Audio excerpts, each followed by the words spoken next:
Well, now that the Mars Volta sound nothing like their old self, let's see how the Arctic Monkeys are going. So predictable, I know what you're thinking. Oh shit, here we go again.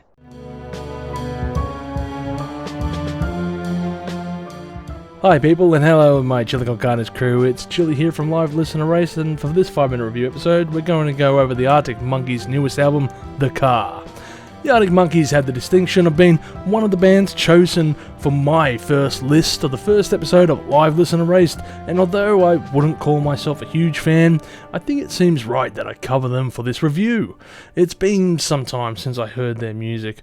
I mean, AM was a solid outing, even having Josh Homme join them on that one. Tranquility Base Hotel and Casino was a big change, and, well, let's just say a lot has happened since the days of the dance floor. I recall my first time hearing the abrasive tunes of the Arctic Monkeys and thinking, damn, this is not your average garage rock band of the day, like some punk rock you could dance to. But this album, this is not the Arctic Monkeys I remember. This is like some major shift in style. I just couldn't comprehend at first. It's almost as if this new album is going to divide the fan base. I'm getting flashbacks. It's Mars Volta version 2.0 with electronic and spacious sounds. It's like deja vu. Their early work was a little too new wave for my taste. And a new sheen of consummate professionalism that really gives the songs a big boost. This album draws a lot of similarities to the Mars Volta's latest album in that they both show stylistic changes from their earlier material and both go into the realms of contemporary adult rock, quasi-lounge music realm. Probably the weirdest thing is, just like the Mars Volta, and despite the changes, it's okay, maybe even passable. Hear me out. Whatever people say that I am was 15 years ago, and musicians and their music evolve for better or for worse. So do we as fans of music, and especially over 15 years. Why would you do this to me, Arctic Monkeys? Why would you show me that I have opened myself to other musical tastes found on this record? The music on offer here is very ambient in sections. In other sections it could be symphonic, and in other bits, a bit electronic rock. I'm reminded of some crossover funk meets Vegas lounge act on songs like Big Ideas, Jet Skis on the Moat, and one of the singles from the album, I Ain't Quite Where I Think I Am, in particular that minute little guitar twang spread within.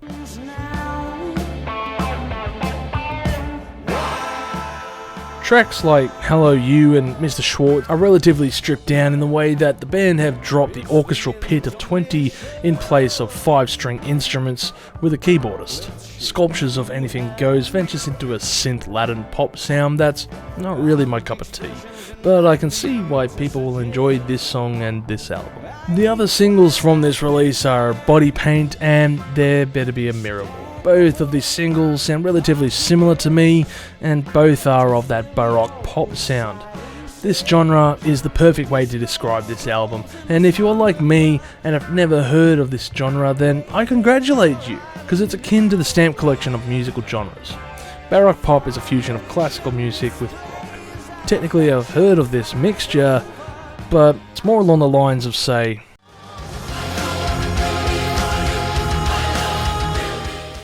this album tends to blend more of the pop rock sound than what was just on before, and at least that one had energy and hooks to go with it. This album is just dull in a lot of parts, and I know that I said I didn't mind it, but that's just because I don't hate it. I reserve that for very few albums. I said earlier I changed my musical taste over 15 years, but the changes are more like enjoying David Bowie and Santana's albums post-Abraxas than this. This record is not a terrible album by any stretch, but it's not terribly interesting either in my mind. I guess on the first playthrough it felt different and rather curious. The Mars Volta's newest album I can still play, but this one I cannot. But I figured it was a one-off, a chance to experiment with the sound, not the future sound for the band that seemed to no longer need to hold guitars and drums, and instead need to learn how to be a conductor, and hold trials for who will be first chair for the violinist for their pit. Hopefully they hire Vanya Hargraves so we can see some action and let this style change subside, but I don't think they'll do this anytime soon, especially given the numbers of plays on Spotify I've been seeing. Not one of these tracks are less than 1.9 million plays, and compared to say the rabid fanbase of Slipknot and their latest album, they are almost beating them for total plays. Given the band's following is about 4 times larger, and numbers aren't exactly a perfect measure, after all they can't be falsified, I thought it was still an interesting comparison. Another question I was thinking is, how much external influence did they have when recording this album? When Josh Homme produced Humbug, his influence could be heard. Longtime producer James Ford rejoins them for this effort and for his first musical release of the year. It seems after working alongside musicians like Kylie Minogue, Birdie and Depeche Mode, he has come here. It seems his role was in collaboration with Alex for this record, and I'm not sure how to feel about this. Clearly the duo have an idea for the band that was present on the previous album, but is this what the band wants? I mean, as a producer, you're not really supposed to be offering massive input, but helping nurture the band's ideas and assist in making them sound amazing. If you want his musical input, make him a part of the band then. I feel that this album is just too at odds with the band, and I can see how it's a decent album, but ultimately I can't really enjoy it or see myself coming back to it anytime soon. Overall, I'll be giving this album 1 million chilies on the spicy scale, with standout tracks being The Car and Mr. Schwartz. As curiosity subsided, all that was left was a deflated sense of interest and the knowledge that Baroque just ain't my jam. This might be my least favourite Worst Nightmare that is far from dangerous, but at least this album was relatively short. Well, at least we'll always have Marty Bum.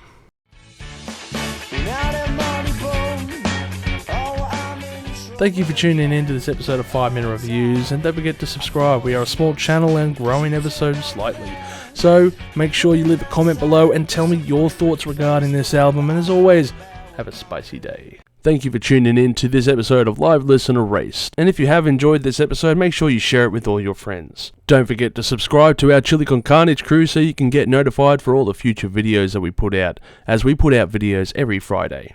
Also, we are on Discord, Facebook, Instagram and Twitter over at Live Listen Erased, so make sure to tune in over there. And don't forget to like this video so that our manager can stay very happy.